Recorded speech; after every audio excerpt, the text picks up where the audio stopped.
Buffs Nation, what's going on, Buffs Nation? Still kind of giving you a view from the living room, switching it up a little bit. But I appreciate your patience. Had to restart my computer, so that's why I'm a little late getting this going. But we're going to talk about Carter Stoutmire today. That's right. He's one of the David Talks Buffs, my guys this year.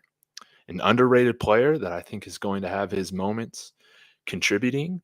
Not all of them are going to be true freshmen or anything like that, but I thought I would start off with him because he was in February when I first started this channel. He was one of the first videos that I did, breaking down film or highlighting film rather, showing off his skills a little bit because he's a productive cornerback. And again, there are plenty of guys that come in at 3 stars and they're able to play right away. I mean, we've seen it happen uh, quite a bit. I mean, even recently at the cornerback position with Christian Gonzalez. Coming in, starting a couple years as a true freshman and sophomore, and then having a fantastic year at Oregon. And now he's a first round draft pick of the New England Patriots. And good afternoon, Aaron. Thanks for tuning in. What I really love about Carter, if you don't know this, some of you probably already do, but his dad played with Coach Prime on the Cowboys, I want to say. And his mom was also a big time. Was it track? I accidentally just bit my lip in college. 5-time All-American. He was talking about that in his interview with our friend Colin Moore from Life in Football. But this guy's been around the game. He has parents that have a legacy of athletic success. And so from a young age, he's been able to see and learn what it takes to get to the top level of football. And I mean, he's basically family to Coach Prime. You know, stayed with stayed on Coach Prime's property for a little while. Go check out Colin Moore's interview with him if you haven't seen that. But another thing that I really loved in that interview was he was talking about how he expects to get on the field and be playing against TCU. He's not saying, hey, we brought in a lot of transfers, a lot more experienced guys, anything like that. No, he's coming in here expecting to play. And I've been saying it since this channel started that, I mean, I do think that he's going to be on the field playing as a true freshman. I think he's very, very talented. He's got good size. I want to say he's about 5'11", 6 feet as a corner. That's great size. Anything over 6 feet, I mean, that's just gravy. You know, you don't see a lot of corners that height. And 175 pounds or so, you know, just like most of these other freshmen, true freshmen coming in here, they got to put on a little bit of weight, but they're going to be okay. And production at some of the highest level competition in football, in high school football in the country. 6A, Prestonwood Christian Academy. Is it in Plano? Somewhere in the Dallas-Fort Worth area. But teammates with Kevin Mathis as well. And you've seen on his YouTube channel or on these interviews, you know, them hanging out, having a good time. I I love it. I love their dynamic. They got to continue to put out good content, but of course, can't get too distracted with all that when football is the main focus. But love the family-oriented vibe that Coach Prime is building here. Hey, Cheryl, good to see you. Thanks for tuning in. And overall, Carter's a guy that's coming in here underrated. He had over 70 tackles throughout his high school career.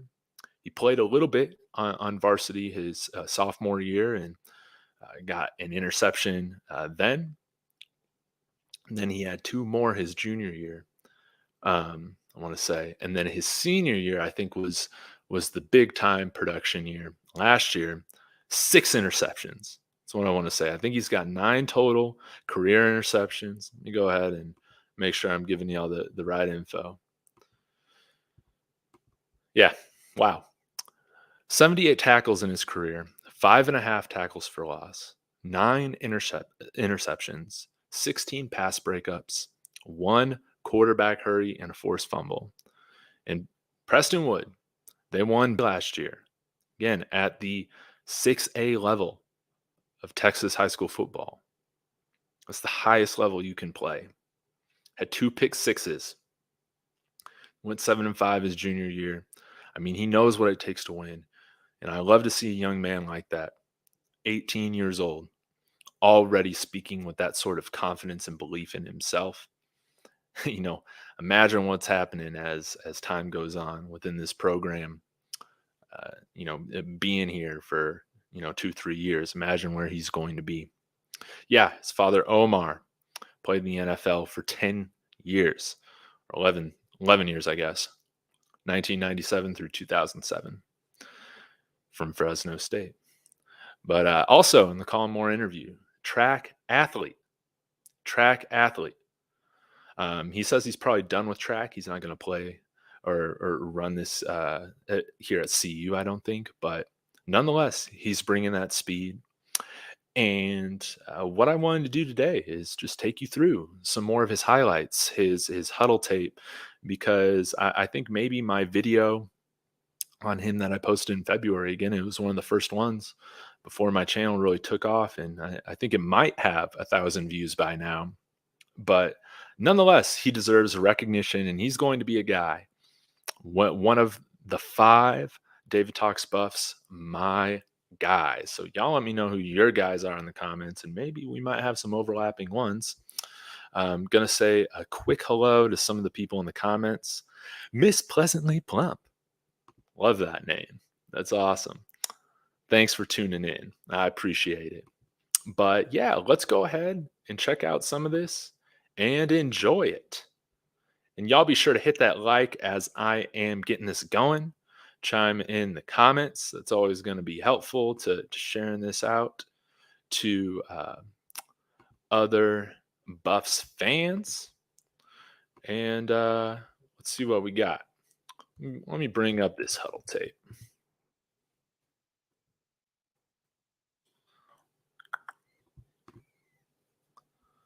And hope you all are having a wonderful day. If you didn't see on Twitter, I found some work. Going the contract route. Going to be trying this freelance stuff, and already looking good. I'm going to be able to 6-month contract with this already, making up the majority of money I was making at this last job, but with only like 60% of the time. Isn't that nice? So we'll see what else I can take on. But all right, let's check out his senior year stuff. It'd probably be the best to check out. I mean, there should be 6 interceptions on this, right?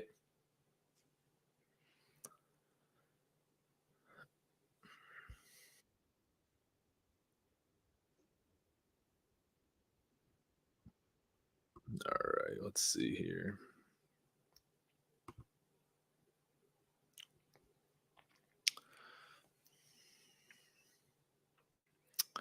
And you see him at the top of the screen again.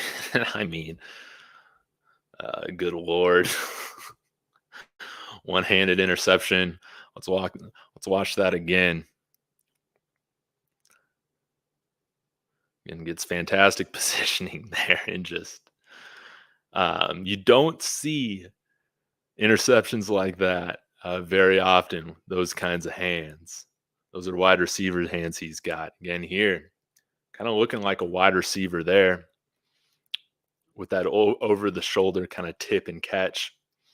And man, just flying down the sideline with that pick six. Man, another big time interception or pass breakup there in the red zone again, undercutting that route. And look at his jump, when this is thrown. I mean, that is it's impressive stuff. He makes up that gap between him and the receiver very quickly. Look, he's even cutting. He's reading that route, reading that break before the quarterback even finishes his drop. Let's check that out again. Look, it's out and he's already there. Quarterback did not throw with the right anticipation there, huh? And man, another example of ball skills, being able to drop back there, get that interception on a receiver to a route that wasn't his original assignment. And then here, just a beautiful touchdown catch, right?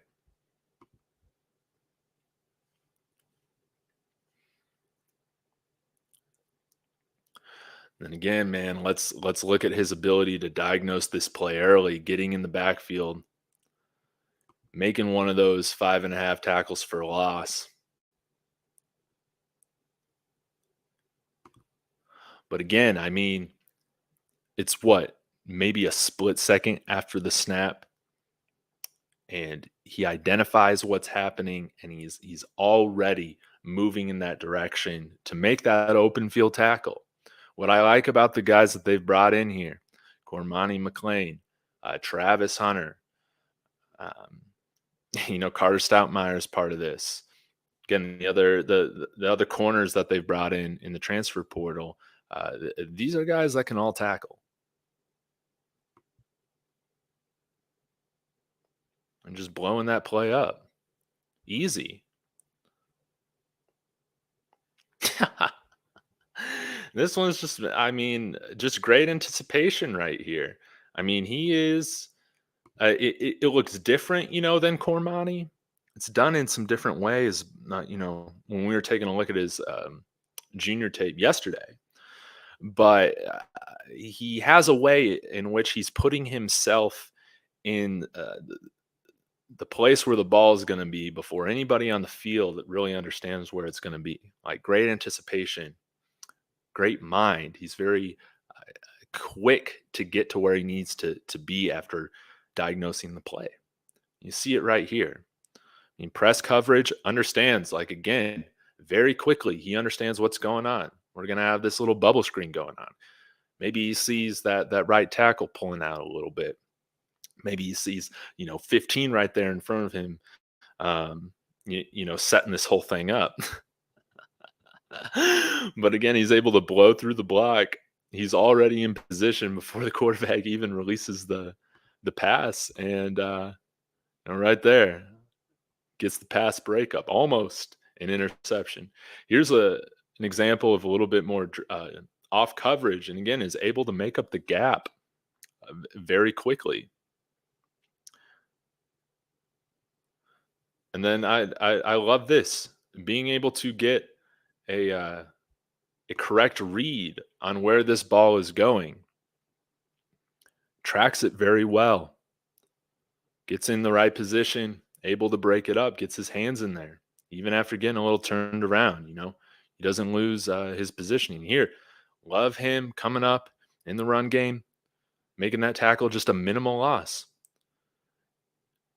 And man, a great play by both the corners here, but I mean, you can tell that they're well coached because they understand, man, what's going on here. Quarterback again finishes his drop. He's about to throw, and I mean, everybody here understands what's already going on, right? And you see Stoutmeyer right there to help blow that play up for a tackle for loss.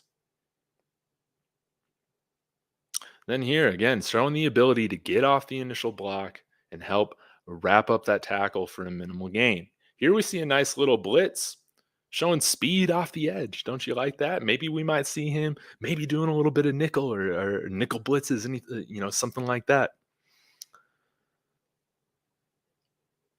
And again, love to see it just popping off these blockers so quickly. I mean, look how easy he sheds that block. He like understands his leverage so much better than that wide receiver number 2. And again, it's what leads to a loss on the play.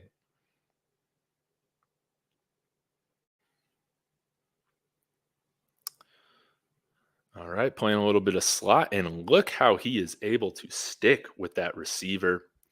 And I mean, showing quickness, showing loose hips. Let's watch it again. I mean, look at that double move, and he's there like Velcro. Quarterback essentially just has to throw it away, right? I mean, he played that really well.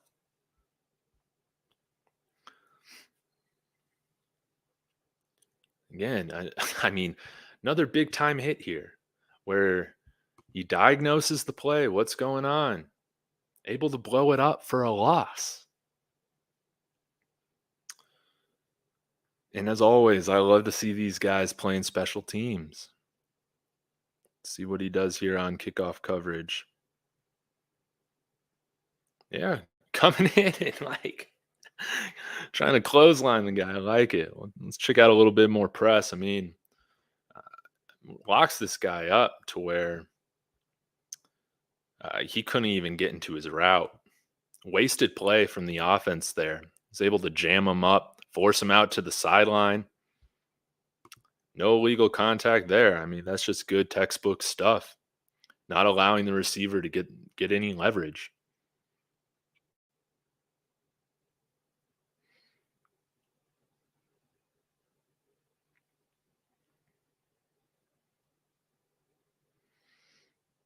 All right, we see him on punt coverage as well.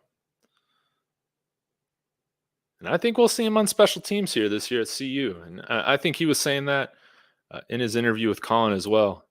Hey, look, a little blitz right there. Nice little quarterback hurry. I mean, that's a great play right there. Pushing that wide receiver to the sideline where he has the right positioning, the inside look to break up that play, to make a play at an interception.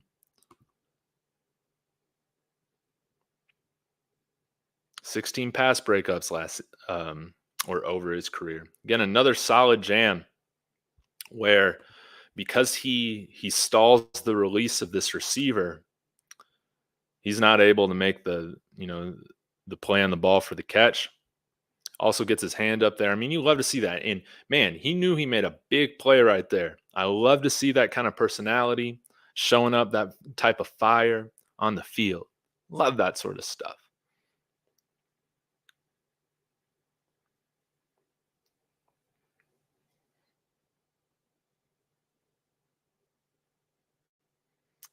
Again, showing his stoutness in the run game. No pun intended. Again, breaking up another screenplay here for a minimal gain. Let's take another look at some of this off coverage here. And again, I mean, he stayed with that rather easily. Broken play for the offense. And then I love to see this sort of stuff. Seeing these guys chase down guys that are breaking away shows that they don't tune out, don't take plays off. And there's another example here too, where he makes the play from the opposite side of the field, saving this touchdown.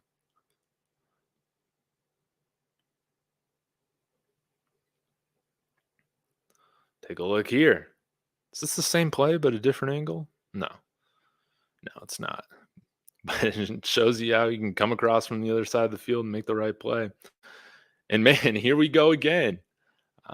You can tell he's got the right tenacity and heart, why he's such a good fit for what this program is trying to instill. So thanks for sticking with me on that breakdown. That was that was a lot of fun, and I hope you all enjoyed it. But I'm going to go ahead and get into the comments, see what all the fellas have to say, right? And we got a lot of people in here. I appreciate it. Real Big Pip, good to see you. Thanks for tuning in. Zion here as well. Thank you again. All my regulars. That's right. Carter's an interception machine. He's got the right hands. I'm really excited about this secondary. And I know that, man, I mean, with Charles Lester the third possibly coming here next year, with the guys we already got, I mean, it's going to be hard for any quarterback to throw on this team moving forward. This season's probably the easiest it's going to be for a long time, right? Can't wait for September 2nd. Man, I've never anticipated an opening game for CU quite like this. Yeah, he definitely is a Swiss Army knife. He can do a little bit of everything, and I like to see how he's lining up in different positions, different sides of the field, and all of that. He can kind of play everywhere, and is a really solid tackler. Again, 78 tackles as a defensive back is something to really raise an eyebrow at. Like that's important.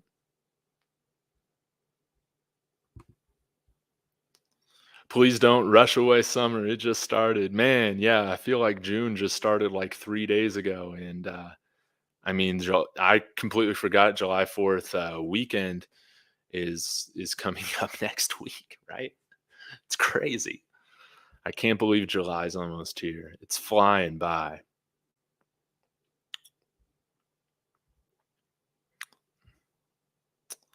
Let's see. Zion got a 80% Lester committing to CU from my Florida source. Holy moly, he might be a lock come July 28th. Yeah, man. That would be man, that would be a lot of fun. I do think that whether he decides to commit or not on July 28th, I feel good about early national signing day with him. It just makes too much sense. Like he's been crowned as that next guy. You know, that's that's my take on it. I think it's going to be hard for him to turn it down, especially when you got Cormani and Travis here, and he'll be able to play with both of them, right? So let's go ahead and take a look at some of his junior tape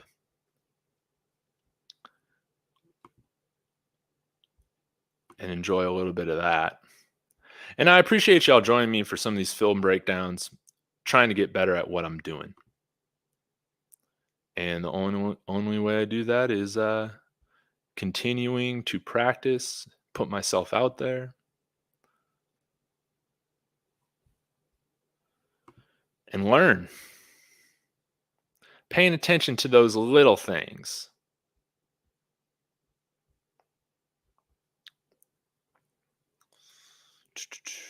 Let's see. I want to find just like I saw that back here. Yeah, and hope you all are having a wonderful Wednesday.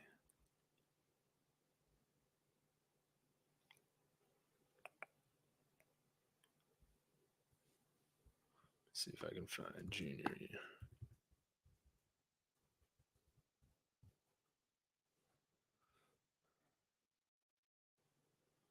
Got some on three here. Oh, I guess I was reading the dates wrong. This should be his junior year tape.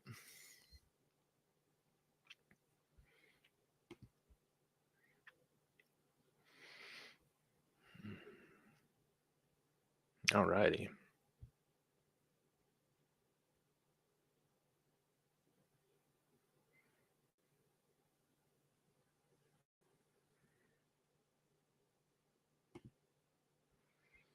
All right. So we got him here at the bottom of the screen.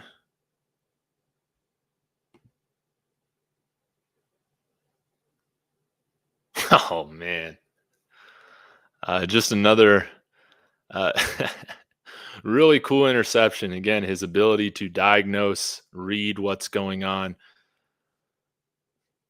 understanding his assignment, not getting too caught up in what's going on directly in front of him, but has an awareness of all the moving parts. And I mean, look at that. My guess is maybe this was a little bit of a pass off here, and is able to identify, hey, this is kind of where the play is going, right? And now I'm gonna take advantage of it. And look how quickly, again, he makes up that gap. Money. I love it. And remember, he's not going against any slouches either. This is 6A Texas high school football. I mean, man, just some ball skills right there. Looking like a wide receiver making that catch. Love to see him winning those types of contested catches. I mean, he's got great size for a corner, man. He really does. Again, just his ability to read the field, track the ball here. I mean, just the way in which he's able to dictate his positioning on this route is really what makes this look so easy. He did the hard work at the beginning.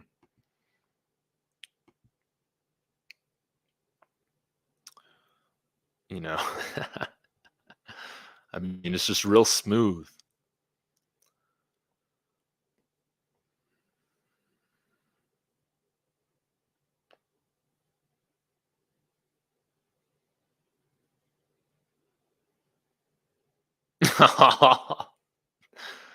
Another example of him identifying just what's going on quicker than freaking everybody around him, blowing up that screenplay.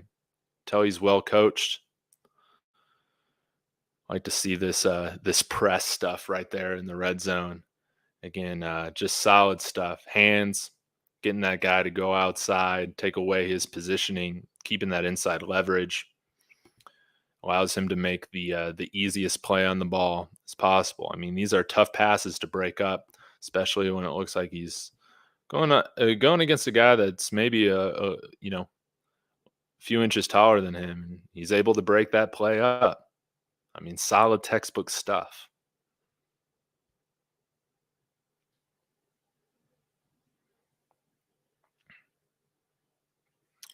All right, let's see a little bit more press. I like that. Or not. Moves back off coverage very late, gives the quarterback a different look, and again is able to come back and break up that kind of comeback type of route.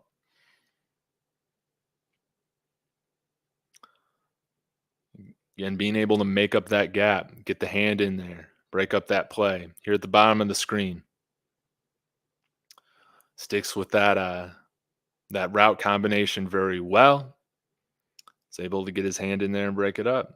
Some more open field tackling right there. And it's funny because in the recruiting process, I mean, it makes sense. The guys who have those physical tools that have that elite, uncommon, rare size, they're gonna be more highly rated maybe than somebody that just has good size, but is really textbook, right?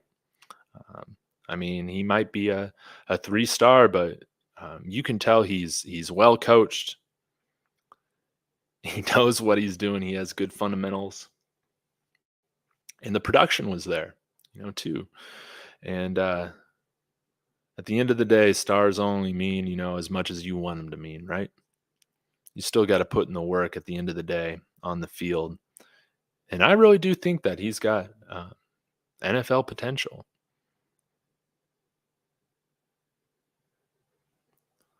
I mean, he just always seems to be around where the ball is before anybody else is. And a nice jam right there off the line. Again, going against a guy a little bit bigger than him, maybe about the same size. Maybe I exaggerated. But love that he doesn't shy away from contact there.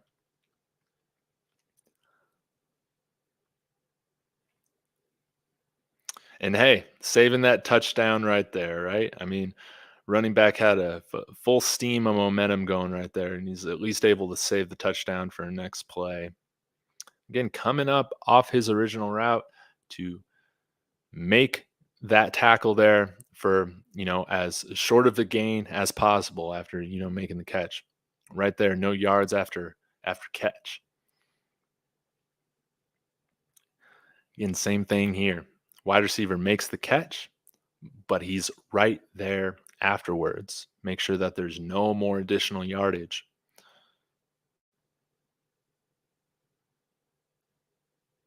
And I like that. I mean, just seeing him stick with that post route.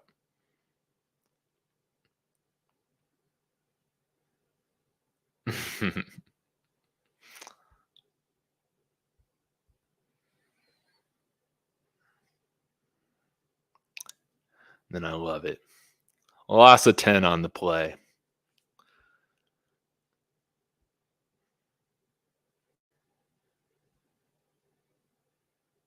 Where's he at? Okay. Oh man, and I was hoping we'd see some more of these. Again, from the opposite side of the field, being the guy to come in there and stop that play from any more yardage. Yeah, let me know your thoughts on Carter Stoutmire. I wanted to pull up his 24/7 stuff just briefly and kind of know where he's at least ranking wise. It's just always interesting to see kind of where guys are at. But okay, 24/7 composite has him as the 74th cornerback in the country, player 112 out of Texas, 732 nationally. Seems a little low, huh? But soon enough, man, once this team starts winning, you're going to see guys get their ratings bumped up when they start visiting here and committing here when CU offers them, right? It's all that other BS that's part of this rating stuff sometimes, right? Where guys get rated for clicks, but offers from a handful of big time schools and programs. Let's start with the Rose Bowl champs, Tulane. Hopefully a Power Five program here soon. I mean, they're already recruiting like a Power Five school last couple of years. Their NIL collectives are going to be very, very strong. I mean, you saw that they hosted Colin Simmons last week, and the top players in the entire country. And for SMU to be involved at this stage in the game, that's a big deal. Even though I think he's favored to go to Texas, but nonetheless, it's a big deal. SMU had an offer from SMU, Penn State, North Texas, which is also a G5 program that's really come into a lot of success recently. SEC at Mississippi State, rest in peace, Mike Leach. We got Memphis, which I believe is still AAC. Good program there. Kansas out of the Big 12, and then the other Power 12 school where he was committed to prior to Coach Prime moving to Colorado was to Arizona. So a lot of very good programs offered him. And 5'11", 175 pounds. I think he's got, I mean, I don't know what his arms measure at, but I think he's got at least, slightly above average arm length, wingspan, right?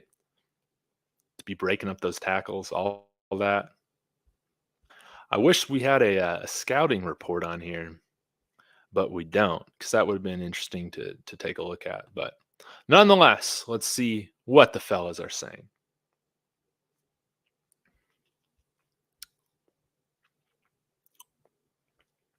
All right. Zion said, this is regarding Charles Lester. Before he came to CU, I would say FSU. Now that he came and seen Coach Prime, Charles Kelly, Kevin Mathis, Tim Brewster, and former FSU players on the squad, it's a wrap. Yeah. And again, I just think the vibe's a little bit different over here. It's like this Twitter group that I'm a part of. Maybe some of y'all are part of it as well. But yeah, I was just saying, I'm just like, it seems like there's just more distractions going on at FSU. Just, I don't know, maybe it's the way the fans talk about the program, or, I mean, even you see that beat reporter ask that guy, that player that CU really hasn't been going after very hard, but has offered him. And they're like, well, are you ready for Colorado? Or are you going to still consider Colorado? And it was just kind of weird. Yes, be worried about us. I mean, I love that. But I mean, also, Florida's got a lot of good programs, to be worried about, including Miami and University of Florida. John, thanks for chiming in. Carter, a dog out there, he's putting it on the line. Absolutely. Again, I haven't looked at any of the practice footage or much of it this week. He's going to have times where he grows, and I mean that's why we practice, right? So you can try different things, learn, continue to grow. But man, I'm excited to see what kind of battles he has. the wins, the growing opportunities that happen throughout the summer and fall camp. But I do think you'll see him on the field. And I mean, it speaks volumes to see him, even as a senior, playing special teams on both punt and kick coverage. I like that. I think he's going to play special teams for real. Trevor Riley's got to be excited, right? All right. Zion said, man, y'all are too funny, man. Locked on Buffs really said I was mouth the CU's losing against TCU and Washington State. Why are these people even doing media outlets on the Buffs? They're going to have a loser's mentality. I know, man. Yeah, the stuff with Locked On, it's kind of interesting because if they bring in a guy to cover, I'm very choosy about which Locked On shows and podcasts I listen to. But sometimes I feel like they're really good at finding the right guys that have a real history or connection with the teams, professional teams or schools that they're covering. But then there are instances, and Kevin Borba isn't the only one, where it's kind of more something where it's clear that he got placed on doing this because they see, of course, a market and a need for it now that Coach Prime is there.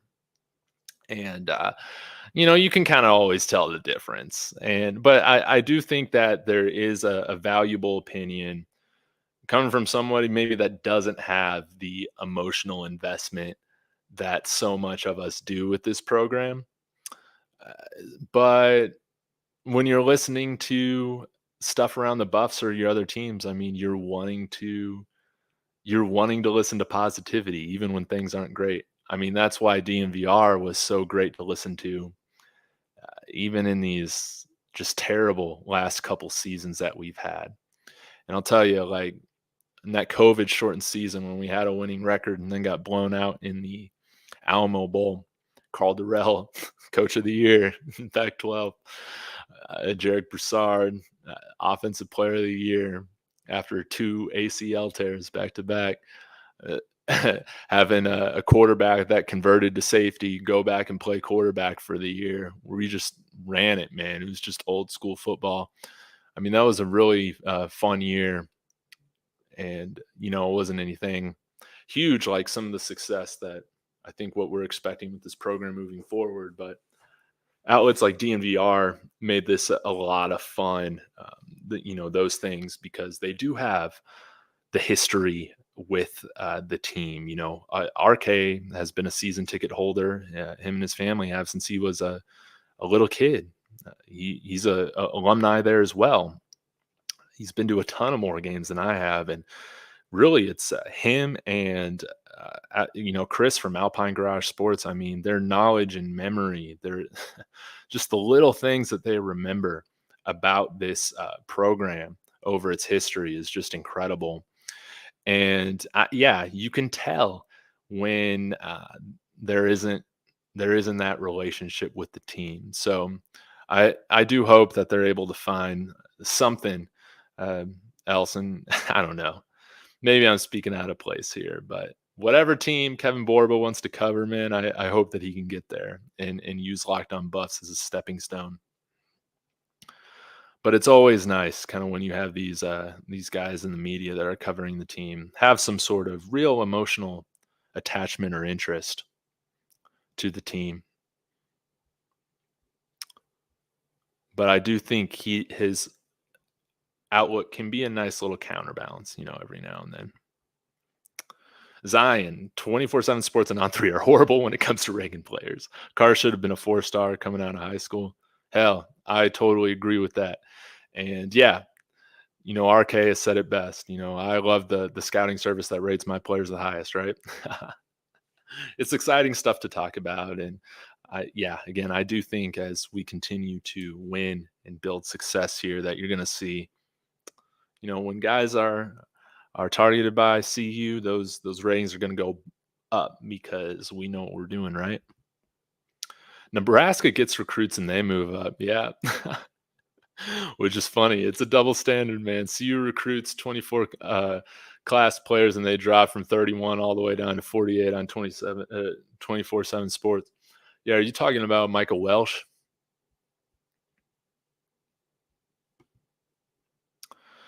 FSU beat reporters are worried about Prime taking recruits. I mean, they should be.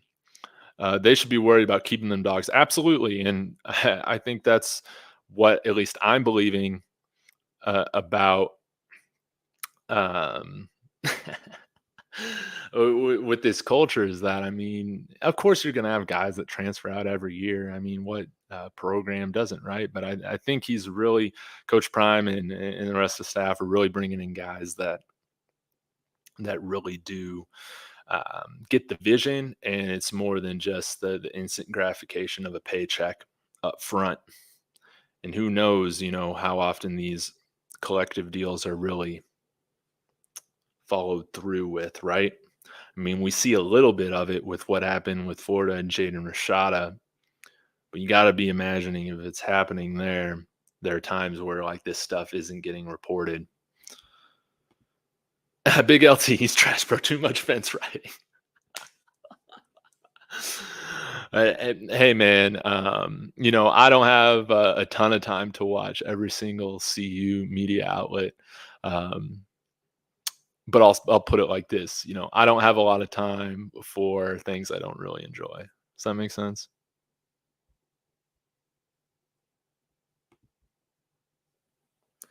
Cheryl C, how is someone covering the Buffs and saying they're losing the first game? That's crazy to me, but I don't watch them. I know.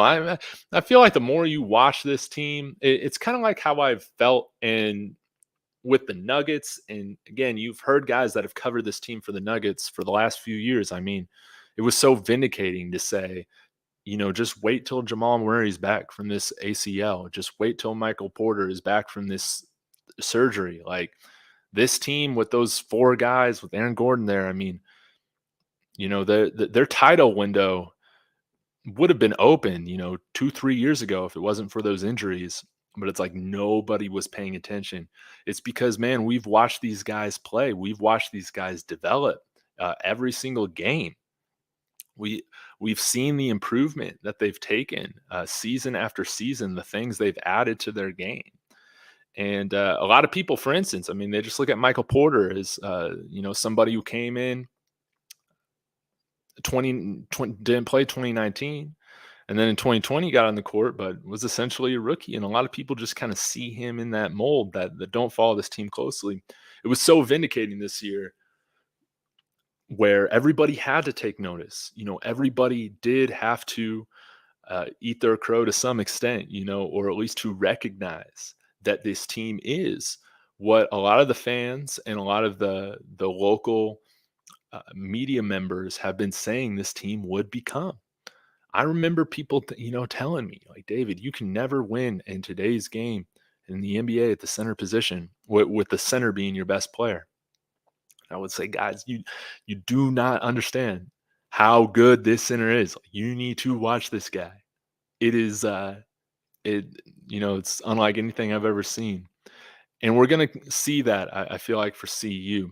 The people, it's been cool to see real football people that have played, that understand, that can feel, that have memories in a sense of similar things that they've experienced in their life playing football to what Coach Prime is doing. They speak very highly of this, and they knew that it was going to happen. I mean, when you look at the people who have followed this closely, they were saying, "Hey, just watch out with what is going to be going on with the recruits." Man, I didn't really know what to expect. I didn't expect what kind of turnover that we got, the influx of talent that we've got in just 7 months. Insanity completely blew my expectations. And for that reason, man, it's why I'm willing to listen when we're talking about football too, like the wins loss record now, because it's like, man, so many of y'all have been right in terms of how we've already been able to recruit. I think y'all probably have an idea of wins and losses. The only thing is that if you haven't followed Pac-12 too closely before this year, I will say that there's a lot of good teams in Pac-12, and it's not the conference it was 5, 6 years ago. There are a lot of solid teams right now in the Pac-12 this year with USC and UCLA still here. But again, we do have a handful of winnable games. Definitely, I think 5 very, very winnable games. And at that point, there's going to be games that we still win, and there's going to be some games that we lose. But ultimately, I think the floor for this team, if you're really paying attention to what's going on, it's more than 3.5 line.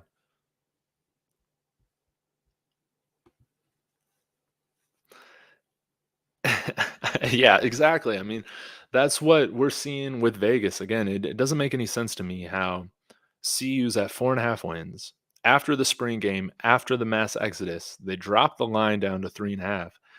And then after we get all these new transfers in that are worlds away better than the guys that have been here, that line is still the same. I mean, that line with TCU, has it changed being 20 and a half or 21 points, 21 and a half? I mean, it's still kind of just been around there. That's where it was at in freaking January. It seems a little bit casual, doesn't it?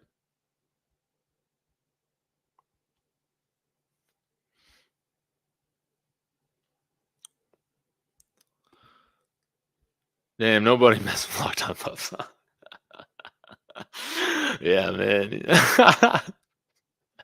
But man, I still got to give Kevin Borba props, because I mean, I've been there, man, doing something that you're not exactly jazzed about. I've been there, man. I've been there. I'm not gonna crap on him too hard, man. Locked On Buffs and Adam Munster Tiger Buffs homers. He's another hater. I don't know, man. I really like Adam Munster Tiger. I think that and I don't have an issue with his approach. And I mean, you've seen kind of Gary Barnett too, just kind of pump the brakes when it comes to expectations for this year. I disagree with them, but I still enjoy their opinions, that being Adams and Gary Barnett. And Barnett's great. DMAC came on Life in Football saying coaches kick them guys out to hit the portal. Yeah, absolutely. Absolutely. I remember in one of the Well Out videos before the spring game that week, he said, everybody meet with your position coach to know where you stand. And yeah, it's clear they told everybody that they weren't, up to standard. I think there were a few of the guys that, they did say they had a spot on the team and, still chose to leave. But we're talking about 90% of these guys were probably just told to leave. And that's how it should be done. I mean, again, the first thing when Coach Prime came here and spoke to this team, man, I knew that this was just going to be freaking amazing. And it was just so validating after like holding in years of frustration and disappointment with this program, as him saying, enough of the mess that the students, the fans, and some of your parents have been putting up with this team for the last 20 years. I like it. There's a new standard in town. I loved it.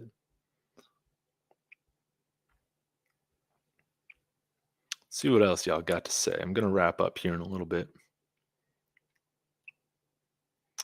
Nessa Mose, good to see you. I think I already said hi to Cheryl C, but Big LT again, thanks for chiming in. Crystal Wise Williams, thank you for saying hello and chiming in again. I appreciate it.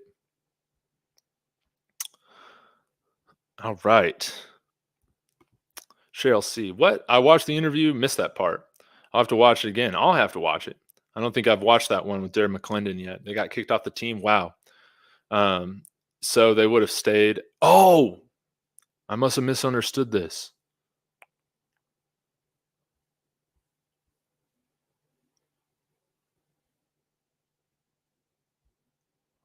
Are you saying Florida State told them to leave?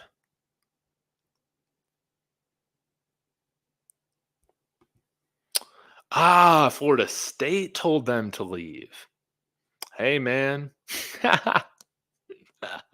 If that's the case, man, that's a little something different, right? I mean, Derek McClendon's a productive player, but hey, if I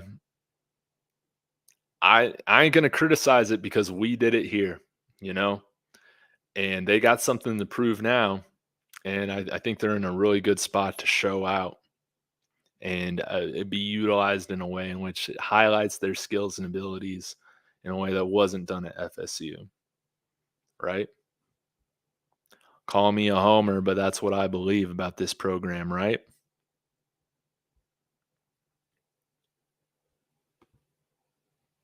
Hey, Nesimos, I appreciate that. Yeah, picking up some contract work. This will be a 6 month contract. And just coming from an old colleague that I worked with a couple of years ago, and really loved working with him at the time. But yeah, he kind of did some freelance work in the creative space, and it's kind of taken off to the point where he's kind of stumbled into running his own agency. So I'm going to come in there from a project management and strategy standpoint to do some work for him, which is going to be a lot of fun. And yeah, I gave him my hourly rate, which is a significant raise over what I was making at my previous job, and he even bumped it up another $5. So yeah, I'm gonna be uh, making yeah, essentially the same money that I was making at this last job with only putting in like 60% of the time, right? So I still got more room to put into YouTube, put into some other projects, hopefully get some more freelance research work, market research work, strategy work, some of all that stuff. That's really my true passion. So this will be a good blend of my experience and things that I've done in the past. But man, super thankful. Thank you for your encouragement and prayers. And I mean, we'll see where it goes from here, man. Like I totally believe that I'm just in so much better of a spot with my confidence than I was when I was dealing with my 6 month unemployment stint in COVID. And now I knew already how to apply for the unemployment, all that stuff. And yeah, so even if I'm still trying to get to that level of what I was making, the unemployment here is pays well.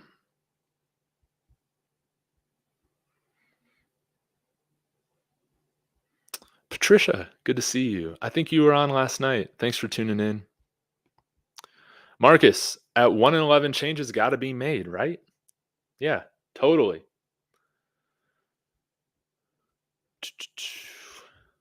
Tremaine Young, good to see you. Thanks for chiming in. Yeah, if some of these guys weren't recruited by Norvell, if he's telling them to hit the portal, I mean, I mean that's the nature of the business sometimes. That happens. He probably has some of his guys that he wants to bring in. But even Bishop Thomas, that'd be interesting. Another little nugget, I guess. He's also another one of my guys for the 2023 season. Love Bishop Thomas, and man, need to get more into that tape. Maybe pull up some of the well-off coverage of him here in Boulder already. But yeah, why would five potential starters leave at one time and all went to the same school, right? I mean, they got something to prove, right? Um, hey, man, these coaches are gonna, I guess they're gonna do what they want to do, right?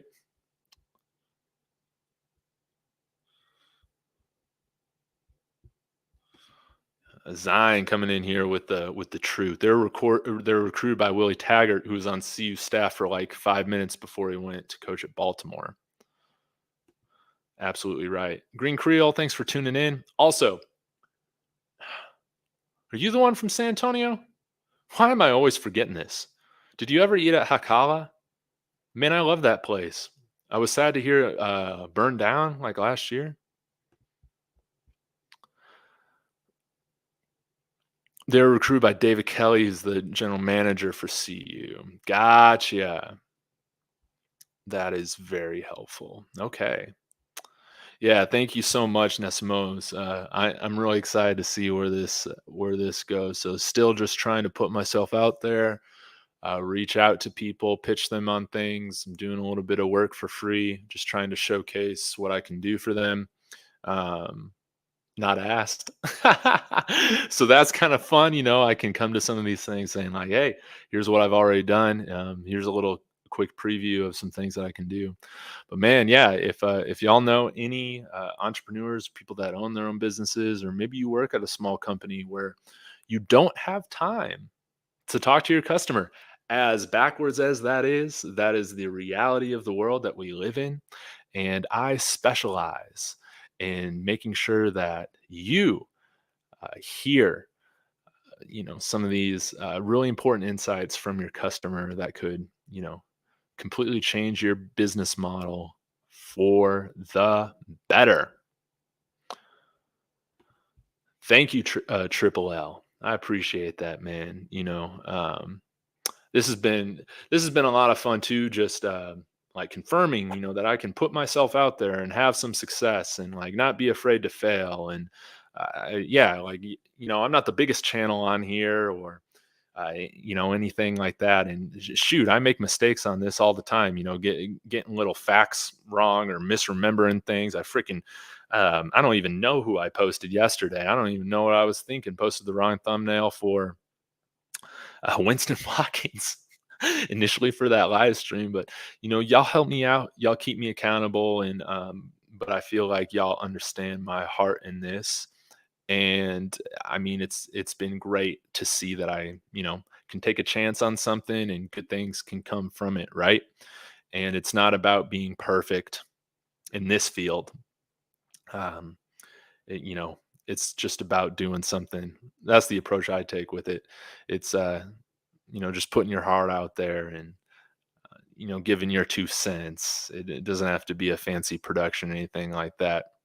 Not that results don't matter, they definitely do in certain lines of my work, but this, I don't, I kind of take it with a more fun, loose approach. This isn't determined by wins and losses, right? Yeah, DMAC was a starter last year. Appreciate the love, Tremaine. Is there a way to block people? It seems Zion is blocked on my side, but I never blocked anyone in the first place. What? Interesting. No. Well, Gearhead, are you a have I made you like an admin? Did you put did you put him in timeout or something? I don't really know. If y'all have an answer to that, y'all let me know. Cheryl, I read somewhere that Cormani's getting number one or he's going after number one. Yes. Green Creole, awesome. Yeah. My wife's from San Antonio, so we go down there every so often. But Hakala, I like that. By the way, we got to get these jerseys sold, right? I talked a little bit about this last night and in this little Twitter group that I'm a part of. Why the hell do we not have a team store filled with jerseys of these new players with NIL? Like back in the day, yeah, I remember they would sell jerseys with certain numbers of the popular players without the names on them, right? Because they could like legally do that. You really haven't seen that. Trust me, man. I love number one, and if Kwamai's number one, that's going to be sold a lot. But that's the only jersey number CU offers. If I'm correct on their online team store, now you can just what they should do is just give a cut, the same cut and rate of commission to every jersey sold for that player. And I mean that's incentive. That's what NIL should be, right? Like if people are frustrated with these guys getting the bag before they've even played a snap in college football, these are the types of things that we need in place as incentives that reward production, that reward coming in here and putting in the work, right? Because the better you play, the more of a name you make for yourself, the more jerseys you're going to see of your number, of your name in the stands, and the more money you're going to be making. Is there something I'm missing in which NIL prohibits this from happening? Is it because it's directly at the school. Is that the reason why? Because the school can't directly pay athletes, but this should be going through like something like Nike. Like with our uniforms made by Nike, I'm sure there's some loophole to structure this in a way in which this can get done, right? Because Nike's only going to sell more Colorado jerseys when they got the actual players here with their names and numbers on them, right? Right? Am I wrong with this? It just seems so logical. It seems like one of the first things you would want to do is to put this in place, get the real jerseys in the stores.